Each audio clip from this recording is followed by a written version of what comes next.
हार्दिक स्वागत है। ये बहुत सुंदर चैप्टर। राजा प्रतु की गुणगान इतने सुंदर रूप से इस चतुर्स्कंध में भागवतम में किया, यानी इसको हम लोग अपने जीवन में उतारना है। राजा प्रतु साधारण राजा ने, लोग आदि राजा को राजाधिराज बोलते हैं ना, इस आदि राज। राजा प्रतु आदि राज थे और उन्होंने इतना अच्छा कार्य किया। इस भागवतम का हम लोग इस पूरा पढ़ते आए ना इस स्कंद में। इधर इसमें श्लोका में उनका गुणगान किया। उन्होंने किस तरह राज कारभार संभाले, प्रजाओं का रक्षा किया, सबका देखभाल किया। आज भी हर एक राजतंत्र वाले हो, प्रजातंत्र वाले हो, प्रतु महाराज का चरण चिन्हों का अनुसरण करना चाहिए करके सबको ये संदेश मिल रहा है। अभी हम लोग प्रतु महाराज का जीवन चरित्र हम लोग पढ़े। राजा अंग का पुत्र वेन कितना दुष्ट राजा था।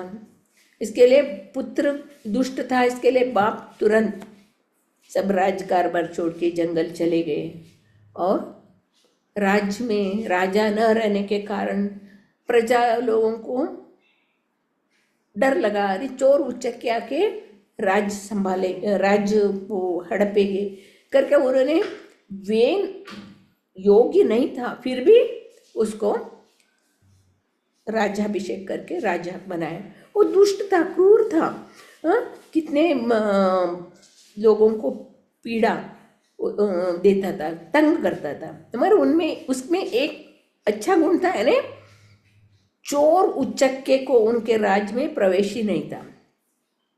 घर में ताला नहीं लगाते थे और अटैची बैग किसी में ताला, इसमें ताला चाबी कुछ नहीं, सब ऐसे घूमते थे। अगर कोई चोर उचक्के उनके राज्य में आए तो उनका सीधा वो उनका सर काट देता था और हाथ काट देता था। इसके लिए सब डर के उधर वेन के राज्य में चोर उचक्के ने, बाकी वो क्रूर काम कर रहा था, भगवान के भक्तों को सबको तकलीफ देना, पीड़ा देना, ये करता था। माता पृथ्वी ये दुष्ट वेन के कारभार को भोगते बहुत तंग आ गए और सब कुछ वो उसने अपने अंदर समा गए। जब ही दुष्ट राजा वेन का ये उसका कारभार देख के सब ऋषि ब्राह्मण सब तंग आ गए। अरे अभी क्या करे, अच्छा राजा, क्षत्रिय राजा राज करना चाहिए, ये तो वेन ऐसा राजा बन गया। तो उन्होंने अपने शक्ति से, हुंकार से, यानी तभी हम लोग जान सकते ब्राह्मण के अंदर कितना शक्ति था। एक सिर्फ हुंकार मत से वेन का खत्म कर दिया और वेन का जांगे को मसल के प्रतु और अर्ची का उत्पन्न किया। ये हम लोग जाने पहले से। अभी राजा प्रतु राजा बन गया, तो राजा बनने के बाद नागरिक बहुत भूखे कष्ट सहने लगे। वो राजा के पास आके अपने संकट को बता रहे, हम लोग भूखे प्यासे हैं, अन्न नहीं है राज्य में। तो राजा प्रतु को गुस्सा आया, हम लोग तो यज्ञ बराबर कर रहे, यज्ञ का प्रसाद तो देवी देवता लोग ले रहे, मगर पृथ्वी क्यों अन्न दे रहे। पृथ्वी को समझाते, प्रतु महाराज देखो आप तो यज्ञ का भाग ले रहे हो और अपना जो कर्तव्य है वो नहीं कर रहे हो। तो नहीं सुनते तो तुरंत राजा प्रतु क्या करता है, अपना बाण लेके उसको पीछा करता है। हम लोग इस सब पढ़े पिछले श्लोक अध्याय में। वो पृथ्वी गाय के रूप धारण के भागती है, सब जगह भागती है, मगर प्रतु महाराज उसका पीछा नहीं छोड़ता। फिर वो डर जाके राजा प्रतु के शरणागत होके वो उनसे प्रार्थना करते, मैं आपका शरणागत हूँ, आप दीन वत्सल हो, सभी का रक्षा करने वाला, मेरा रक्षा कीजिए करके पृथ्वी माता प्रतु महाराज की शरणागत हो जाती है, तो प्रतु महाराज उसको बोलते हैं, आप इतने सारे बीज को अपने अंदर छुपा के रखे, हम लोग प्रजा लोग भूखे मर रहे। तो पृथ्वी माता बोलते आप सभी को इकट्ठा करो, और मेरा स्तन का दूध सूख गया है, आप क्या करो, बछड़े के रूप में लेके आओ और मेरे अंदर से आपको जो चाहिए वो ले लो। तो ये सुनते ही सभी देवी देवता भूत प्रेत यक्ष राक्षस सब लोग अपने अपने इसको बछड़े बना के आके पृथ्वी माता से सब लेते। देखा हम लोग, राजा प्रतु सभी को समान रूप से सबको आदर करते थे। सब लोग पृथ्वी माता को धो के अपने को जो चाहिए वो लेके गए। फिर पृथु महाराज ने सब अपने राज्य में सब धरती को समतल किया, बोझ गया और प्रचुर मात्रा से अन्न उत्पादन किया। इधर हम लोग देखते हैं राजा प्रतु अपने प्रजा के साथ, इधर प्रभुपाद जी ने पिछले श्लोक में बताया, प्रजा से डबल प्रजा की रक्षा के लिए कार्य करते थे। इतना कार्य करते थे ने प्रजा को ऐसा सब सौलभ्य मिलना चाहिए। प्रजा को अपने पुत्र के समान देखते थे, और प्रजा लोग भी राजा का वचन इतना, वो लोग राजा का वचन का भी पालन करते थे। वो लोग ऐसे बोलते हैं, अगर राजा को प्रजा से भी 10 गुना बुद्धिमान होना चाहिए, और प्रजा को भी राजा का क्या इच्छा है वो समझना चाहिए। गुरु को भी ऐसे अपने शिष्य से ज्यादा गुण रहना चाहिए, अपने शिष्य को शिक्षा दे सके। इधर हम राजा प्रतु के जीवन चरित्र से हम लोग देखते हैं, उन्होंने इतने बारीक रूप से सभी देवी देवता गुरु सभी से जो उन्होंने ज्ञान अर्जन किया, उसके द्वारा उन्होंने सब राज्य कारभार किया, सभी को संतुष्ट किया, किसी को ये नहीं किया। जब ये उन्होंने खुद भी यज्ञ किया और दूसरों को भी, अपने प्रजा को भी प्रजा के हाथ से भी यज्ञ कराते थे, और हर एक के सुख क्षेम को बारे में वो जानते थे। राजा पृथु के राज्य में कोई भी जाके राजा के साथ अपना जो कष्ट है वो बताते थे, राजा तुरंत उनसे उनका सब दुख को दूर करते थे। अभी आज राजतंत्र के युग में हम लोग कितना भी कष्ट हो के उधर किसी से मिनिस्टर से मिलने के लिए जाओ, किसी से मिलने के लिए जाओ, हम लोग को अंदर ही नहीं जाने का, उधर से उधर ही।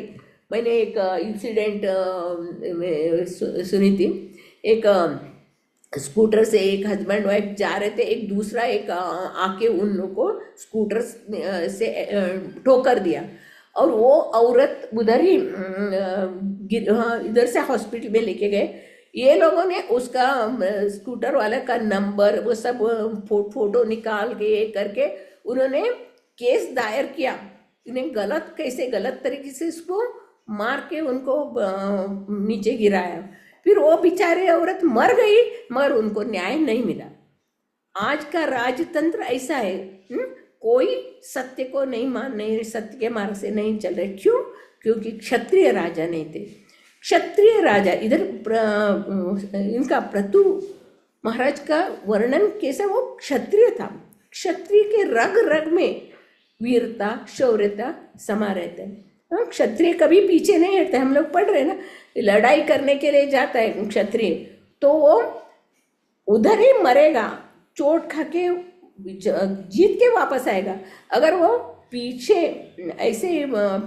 आ जाएगा तो वो राजमहल का दरवाजा भी उनको नहीं खुला करके अंदर नहीं लेते। वो रानी भी जो क्षत्राणी थी वो भी वैसे अपने पति का रक्षा करती थी। जो पीछे हट के आएगा तो उसको अंदर नहीं लेते थे, राजमहल में अंदर नहीं थे।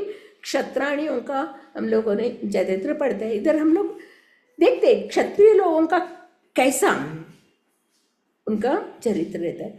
ऐसा भगवत गीता में भी हम लोग भगवान कृष्ण और अर्जुन के बीच में जब भी संवाद होता है, हम लोग देखे 2nd चैप्टर में भगवान अर्जुन दोनों सेनाओं के बीच में मेरा रथ खड़ा करो करके अच्युत करके भगवान को बोलते, दोनों सेनाओं के बीच में मेरा रथ स्थापना करो। तो भगवान सीधे लेके जाके रथ खड़ा करते हैं। तो अर्जुन देखता है, अरे मेरे दादाजी, मेरे गुरु, मेरे मित्र, मेरे भाई, मेरे ससुर, ये सभी सगे संबंधी सामने हैं। अरे इनको मैं कैसे मारूं? गुरु है, मैं गुरु का कैसे वध करूं? दादाजी है, इनके गोदी में मैं खेला हूं, पाला हूं, इनको कैसे मैं वध करूं? वो एकदम चिंतित हो गया अर्जुन, और वो सीधा भगवान कृष्ण के शरण में आके पकड़ा, भगवान कृष्ण का पाँव पकड़ के बोला, मैं लड़ाई नहीं करेगा। मैं चाहे मांगता है तो भिक्षा मांगने के लिए जंगल में चला जाएगा, भीख मांगेगा। भले ही ये दुर्योधन, दुशासन मुझे कितना तंग किया, कुछ भी करने दो, मुझे राज्य नहीं चाहिए। वो लोग लेने दो, वो लोग राज भोगने दो, मुझे नहीं राज्य चाहिए। अगर आप तीनों राज्य दे गए बोले तो भी मुझे नहीं चाहिए, मैं जंगल में जाके भिक्षा मांगे। इस स्थिति में अर्जुन का स्थिति था। तो भगवान उसको डांटते हैं, अरे क्षत्रिय होके इस तरह कायर जैसे बात करते हो, तुम क्षत्रिय हो, क्षत्रियों का धर्म है युद्ध करना। युद्ध करते करते युद्ध में मर जाओ तो आपको स्वर्ग का प्राप्ति होगा, जीतोगे तो सुख भोगोगे, राज्य सुख भोगोगे। तुम्हें लड़ाई करना ही चाहिए। हर एक का कर्तव्य अपना, और आश्रम के अनुसार उनको अपना कर्तव्य करना चाहिए। इधर भगवान भी उसको अर्जुन को शिक्षा देते। अर्जुन बहुत सारे बोलता है, नहीं अगर ये बड़े बुजुर्ग मर जाए तो पिंडदान करने के लिए कोई नहीं रहेंगे, सब औरतें विधवा हो जाएंगे, और वर्ण संकर बच्चे पैदा होएंगे, वर्ण संकर बच्चे पैदा होते राज्य में सब अधर्मी फैलेगा। उनको पितरों को पिंडदान के लिए को ना अलग तरह से भगवान के साथ तर्क करता है, मगर भगवान सीधे उसको डांटते, तुम क्षत्रिय हो, क्षत्रियों के लिए कायर नपुंसकता का ये अच्छा नहीं है। तुम तो अर्जुन तो शिवजी को हरा के पाशुपतास्त्र लिया, गुरु द्रोणाचार्य का प्रिय, सबका हम लोग देखते हैं। अर्जुन सर्वश्रेष्ठ योद्धा था, मगर मोहित होके वो अपना कर्तव्य को भूल गया। मेरा कर्तव्य क्या है मुझे मालूम नहीं पड़ा, भगवान आप ही बताओ मुझे, मैं क्या करूं। ऐसे भी एक प्रसंग आता है, कर्ण और अर्जुन के बीच लड़ाई होता है। कर्ण और अर्जुन दोनों के बीच लड़ाई होता है। अर्जुन ऐसा कर्ण के साथ लड़ाई करता है, कर्ण को आश्चर्य, ऐसे दोनों तो शत्रु है, फिर कर्ण को आश्चर्य होता है, अरे अर्जुन तो अर्जुन है। द्रोणाचार्य सभी बोलते थे ये अर्जुन, आप अर्जुन नहीं बन सकते, अर्जुन अकेले अर्जुन है करके उसका प्रशंसा, ये सच है। उन्हें ऐसा बाण चलाते थे, कर्ण को दूसरे तीर निकालने तक उसका बाण ये करते। ऐसे वो महाभारत युद्ध में हम लोग देखते कर्ण और अर्जुन का बीच में लड़ा। और उसके बाद हम लोग देखते हैं ये महाभारत युद्ध खत्म हो जाता है, और 64 करोड़ लोगों का सबका मृत्यु हो जाता है। तभी युधिष्ठिर को राज पद स्वीकार करते हैं।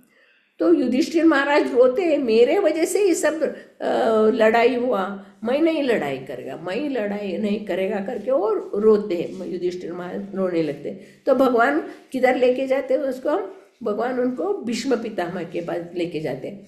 सब 5 पांडवों को भीष्म पितामह के पास लेके जाके भीष्म पितामह के सामने उसको खड़ा करके बताते हैं। तो भीष्म पितामह उनको वैदिक धर्म, कैसे राजा को कैसे धर्म आचरण करना चाहिए, वो पूरा उनका बताते हैं।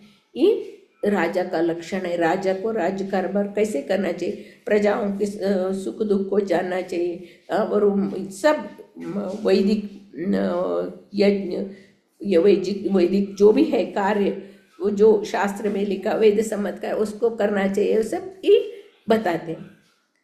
ये हम लोग देख रहे हैं, ये इसी प्रकार युधिष्ठिर महाराज अपने राज्यकारभार संभालते थे। और बड़े बड़े हम लोग राजाओं का कहानी देखते हैं ना, अम्बरीश महाराज, मदान महाराजा और परीक्षित महाराज, अलग अलग राजाओं का स्टोरी में हम लोग वो जीवन चरित्र में, लेकिन वो लोग किस तरह राज्य कारभार करते थे अपने। रामायण में भी एक कथा आता है, कोई भी न्याय मांगने के लिए आ सकते हैं। राम का राज्य में एक कुत्ता भी राजा से न्याय मांगने के लिए आता है। तो ये हम लोग देखते हैं, है ना, सभी को भगवान ने जितने सारे जीव की रचना की है, सिर्फ मनुष्य मात्र ही जीव नहीं है, सभी पशु पक्षी प्राणी पेड़ पौधे सब सब सब प्रजा है। सिर्फ हम लोग मनुष्यों को ही रक्षा करेंगे, बाकी लोगों का रक्षा नहीं, सभी जीव भगवान के पुत्र अंश है। इसके लिए प्रजा, वो भी सब पेड़ पौधे पशु पक्षी चींटी सभी, वो भी प्रजा, सभी का रक्षा करना चाहिए। इसे ना सुंदर ढंग से ये वैदिक शास्त्र में बताया वैदिक नियम। ये वैदिक वेद शास्त्र जो है हमारा तीसरा अंक है। हम लोग क्या करना चाहिए क्या नहीं करना चाहिए हम लोग को सिखाते हैं। जब ये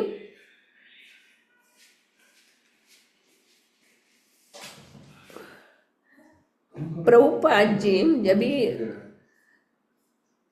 जी बताते हैं, अपने शिष्यों को बताते हैं, अगर गुरु या राजा जो शुद्ध भक्त वैष्णव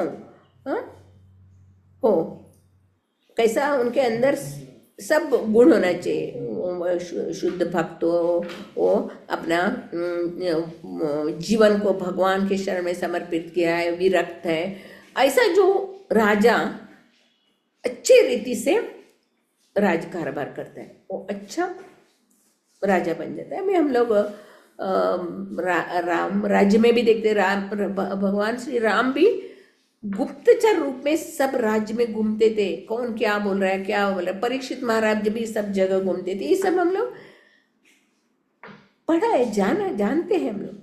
इधर प्रतु महाराज का भी जीवन चरित्र इतना सुंदर है।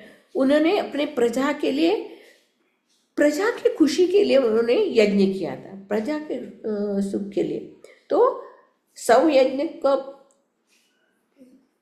यज्ञ करने का उन्होंने निश्चय किया, मगर 99 यज्ञ करते क्या हुआ, 99 यज्ञ कर रहा था, तभी इंद्र के उनका घोड़ा चुरा के लेके गया। और ब्रह्मा जी 2-3 बार घोड़ा चुरा के लेके गया। बाद में प्रतु महाराज गुस्सा आता है, वो अपना धनुष लेके पकड़ के उठते। तभी ब्राह्मण लोग बोलते हैं नहीं नहीं नहीं बैठो, आप यज्ञ कर रहे हो, आप उठने का नहीं, बैठो। हम लोग मंत्र द्वारा इंद्र को स्वाहा कर देते हो, इंद्र अपने आप आ जाएगा यज्ञ में, उनका आहुति हो जाएगा, आप उठो मत करके।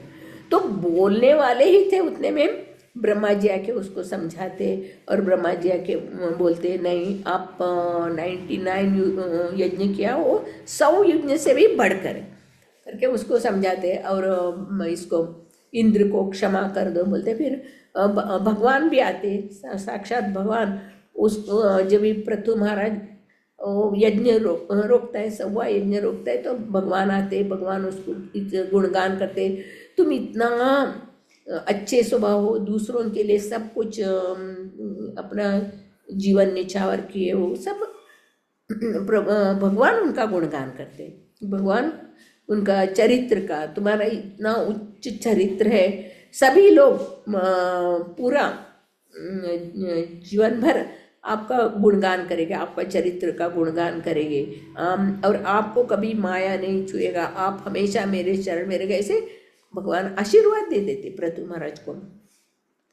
तब हमें देखते हैं प्रतु महाराज सप्तद्वीप का राजा बन गए। वो इतने महान राजा थे, गंगा और यमुना नदी के बीच में उनका राज्य था, और इतना संपन्न राज्य, और सभी लोग सुख से रहते थे, सभी लोग सुख से प्रभुपाद जी इधर तात्पर्य में बता रहे, आज के जो राजकारणी राजाध्यक्ष को इसके प्रतु महाराज के चरण चिन्हों पे चलना चाहिए। जैसे भगवान बता रहे हैं, यद्यत आचरती श्रेष्ठ तत्तस देवे तरोजन। श्रेष्ठ जन, जो श्रेष्ठ बड़े बड़े जो श्रेष्ठ जन है कौन है? सबसे श्रेष्ठ है भगवान। भगवान का जो भक्त है वो श्रेष्ठ है। हम लोग 12 महाजन मतलब ब्रह्म नारद शंभु कुमारो कपिलो मनो प्रहलादो जनको भीष्म हम वैया सखी वयम करके बोलते हैं ना। ये जो 12 महाजन है वो श्रेष्ठ जन, उनके चरण चिन्हों के अनुसार हम लोग को चलना है। उनके जो चरण चिन्हों के अनुसार हम लोग चले तो हम लोग सुख से रह सकते। भगवान के अंदर हम लोग देखा है 6 ऐश्वर्य है। अगर हम भौतिक दुनिया में ये 6 ऐश्वर्य में से किसी के पास भी एक ऐश्वर्य, जिसके पास धन है, तो हम लोग देखते ना, ओ बाप रे वो धनाढ़ है, वो अंबानी है, वो है करके इतना उसका तारीफ करता है ना। सिर्फ एक ऐश्वर्य भगवान का एक ऐश्वर्य। ऐसे जो सुंदर है तो उसको भी ये करते, को शक्तिमान है, शक्तिमान का भी हम लोग तारीफ करते, बुद्धिमान साइंटिस्ट, ये सब हम लोग देखते। एक एक भगवान का एक एक शक्ति किसमें है तो हम लोग उनका तारीफ करते हैं। ये जो भगवान का जो भक्त हैं श्रेष्ठ तरह, उनके अंदर सभी गुण रहते हैं, मगर वो कैसे रहते हैं? वैरागी रहते हैं। मगर हमारे अंदर एक गुण रहता है तो हम लोग इतना बड़ा एक करते हैं। इधर प्रतु महाराज के चरित्र से हम लोग समझ सकते हैं प्रतु महाराज कितने संपन्न, और उनका आगे चल के आएगा वो कितने सुंदर थे, कितने शक्तिमान थे, कितने साहसी थे। आगे उसका ये आएगा। इधर हम लोग देख सकते हैं प्रतु महाराज का चरित्र, अगर कोई उसको सुने, उसको अपना जीवन में उतारे और दूसरों को भी बताए, तो इससे क्या मिलेगा? हम लोग को कृष्ण भक्ति मिलेगा। इधर बता रहे जो भी पालन करने से प्रत्येक व्यक्ति सुखी रहेगा और भगवान की भक्ति सरलता से कर सकेगा, है ना। ये शुद्ध भक्त बदलते ना, शुद्ध भक्त चरण रेणु भजन अनुकूल। हम लोग भजन गाते ना शुद्ध भक्त के चरण से। ये जब भी हम लोग भगवान का, बड़े बड़े श्रेष्ठ महाजनों को आचरण से, वो लोग कैसे आचरण करते हैं? भगवान श्री राम अपने पिता के वचन पालन करने के लिए वनवास 14 वर्ष वनवास में जाने पर भी वो दशरथ महाराज गुजर गए, तभी उधर भी उन्होंने श्राद्ध कर्म किया। जब ये एक इंसिडेंट में आता है, जो गुजर गए दशरथ महाराज गुजर गए तो उधर के ब्राह्मणों को खिलाया, है ना। उधर दाल चावल नहीं था, फ्रूट्स ही ब्राह्मणों को अर्पण भगवान को भोग लगा ब्राह्मणों को खिलाया। तो खुद दशरथ महाराज आके उधर बैठ के वो प्रसाद स्वीकार किया। सीता माता देखती है दशरथ महाराज आ गए खाने के लिए, वो चुपके खड़े रह के देखती है, अरे बहू को देखेगा तो कितना ये लगेगा करके प्रभु राम पूछते क्यों ऐसे छिपे हो? नहीं ससुर जी आए, प्रसाद खा रहे, भोग खा रहे करके। यानी जब भी भगवान राम भी अपने पिता को तर्पण करते, भोग लगते, तो दशरथ महाराज हाथ आगे करके वो पिंड स्वीकार करते। ये जो आचरण, ये लोग जो आचरण करते हैं, क्यों? क्योंकि ये सब हम लोगों के लिए, हम लोग इसको इसी तरह आचरण करके जीवन का लक्ष्य क्या है? भगवत दान प्राप्त। भगवान ने हम सब जीवों को इधर रचना किया, रखा, और हमें सब वेद शास्त्र गुरु साधु शास्त्र गुरु को देख के हम लोग को उनके अनुकरण करो, उनको सुनो, समझो, अपना जीवन में उतरो और भगवत धाम आ जाओ। जीवन का, मनुष्य जीवन का एक ही लक्ष्य है, भगवत धाम वापस आने का। यही जीवन, ये हम लोगों के लिए शिक्षा है। प्रतु महाराज का आचरण को हम लोग अपने जीवन में उतारना चाहिए। ऐसे अम्बरीश महाराज, अलग अलग बड़े बड़े महाराजों को जीवन चरित्र हम लोग देखते हैं। एक दुर्वासा मुनि के कारण वो 1 बरस तक ऐसे हाथ जोड़ के खड़े रहे। अम्बरीश महाराज वो आके स्वर्ग वैकुंठ लोक के वापस आके उनसे क्षमा मांगने तक ऐसे खड़े रहे अम्बरीश महाराज। और हम लोग भगवान कृष्ण का भी देखिए ना, भगवान कृष्ण का कृष्ण लीला में अभी कल ही हम लोग पिक्चर में देखा ना, वसुदेव जी कंस को वचन दिए थे, जितने भी देवकी का बच्चे होगा मैं आपको दे देगा करके। फिर जब भी उसको देवकी को पहला बच्चा होता है तो मगर कितना दुख होता है, वो देवकी को भी दुख होता है, वसुदेव जी को भी दुख होता है, मगर उन्होंने अपना वचन, मैंने कंस को वचन दिया सभी बच्चों को लाके देगा करके वचन दिया करके। कैसे वचनबद्ध क्षत्रिय जो राजा लोग रहते वो कभी भी अपने वचन को तोड़ते नहीं। हम लोग भगवान राम का चरित्र से, पृथु महाराज के चरित्र से भगवान कृष्ण लीला करके दिखाए, अपने भक्त के लिए अपना मान भी डाल देते। जब भगवान महाभारत युद्ध में भगवान बोले थे, कृष्ण बोले मैं अस्त्र शस्त्र नहीं उठाएगा, मगर जब भी भीष्म पितामह ऐसे बाण मारते अर्जुन को तो कृष्ण अपना वचन तोड़ के नीचे रथ से नीचे उतर के वो पहिए, टूटे हुए पहिए को लेके भीष्म पितामह के ऊपर मारने के लिए जाते। ये अपना वचन भी तोड़ते अपने भक्तों के लिए। ये परीक्षित महाराज राज में सब जगह घूमते रहते। कली कैसे राजा का वेश बना के बैल को और गाय को मार रहा था, वो उन्होंने दिखाई नहीं, हर एक प्रजा का देखभाल करते थे, ऐसे क्षत्रिय राजा थे। और दान देने में भी इतने दान देते थे ब्राह्मणों को, ब्राह्मण लोग बस हमें बस इतना नहीं चाहिए, आप ही रखो करके वापस देते। हम लोग इसमें भागवतम में देखते हैं ना, पढ़ते हैं, जानते हैं कितने सारे ब्राह्मण को ये देते थे, दान देते थे। अरे एक बार यज्ञ युधिष्ठिर महाराज का यज्ञ करने का था, राज्य में यज्ञ करने का था, उनको चंदन का लकड़ी चाहिए था, चंदन का लकड़ी चाहिए थे यज्ञ के लिए। तो सब जगह देखते इतना यज्ञ के लिए होएगा उतना लकड़ी किधर मिलेगा। तो भगवान कृष्ण और अर्जुन सब वेश बदल के इधर कर्ण के पास जाते, कर्ण के पास जाके कर्ण को बोलते हमें यज्ञ करने का चंदन चाहिए था, चंदन नहीं मिल रहा है, चंदन चाहिए। तो कर्ण बोलता है वो राजमहल का खंबा चंदन का था, एक खंबा ही, राजमहल का खंबा ही तोड़ के उनको चंदन देते। यानी क्षत्रिय कितनी दानवीर भी थे और सभी अपना सब कुछ भगवान के चरण में न्योछावर कर देते थे। ऐसे क्षत्रिय राजा थे, हम लोग देखते।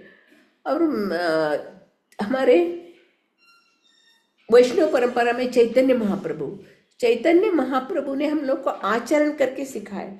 अब ये जो आचरण है हम लोग एक एक को नहीं सिखा सकते, एक जो श्रेष्ठतर है वो जो करेगा वैसे ही हम लोग उसका फॉलो करते।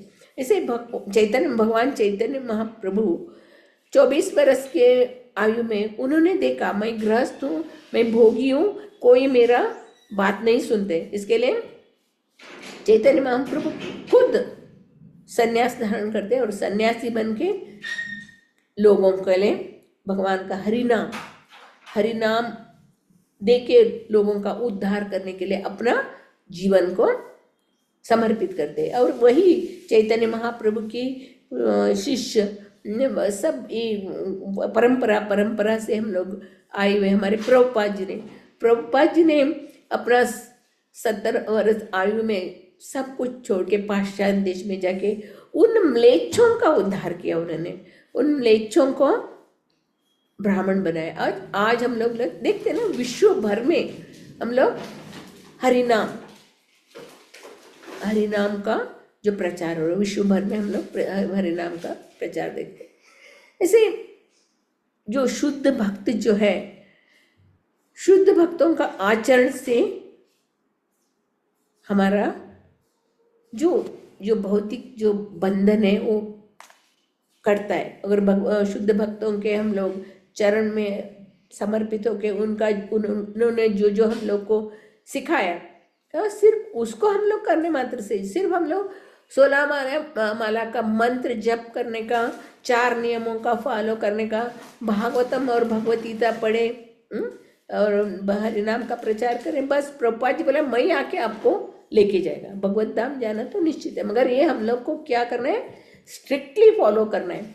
जो प्रभुपाद जी ने, हमारे गुरु महाराज ने जो हम लोग को नियम डाल के दिया है, उसको हम लोगों को बहुत स्ट्रिक्टली हम लोग को इसको दृढ़ता से हम लोग को पालन करें। किस तरह प्रतु महाराज दृढ़ता से अपने राज्य में अपने प्रजाओं के रक्षा करते थे और सब जगह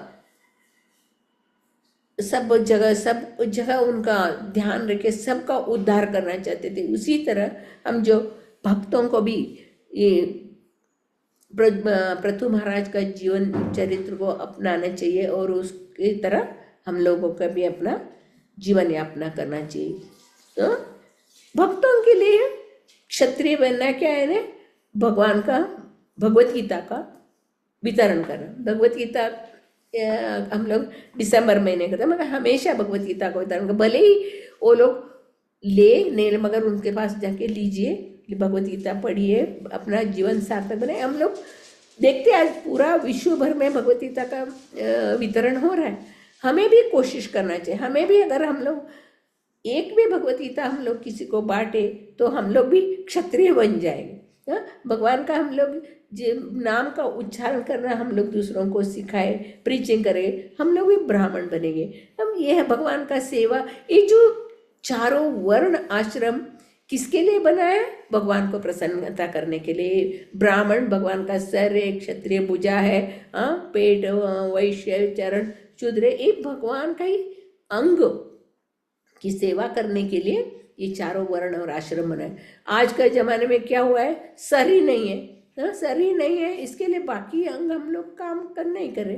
जब प्रभुपाद जी ने अपने इतना बड़ा संस्था घर बनाया और सभी को ब्राह्मण बना रहे। ब्राह्मण का जीवन कैसा है रहना चाहिए वो हमें सिखा रहे। आज प्रभुपाद जी की कृपा से, गुरु महाराज की कृपा से, माता जी कृष्णमाई माता जी की कृपा से हम लोग थोड़ा सा भागवतम का ज्ञान हम लोग सुन रहे, समझ रहे। इसको हम लोग को जीवन में उतार के दूसरों का भी जीवन उद्धार होना चाहिए, ऐसे हम लोग का आचरण होना चाहिए। हरे कृष्णा। श्रीमद् भागवतम की जय। श्री प्रभुपाद।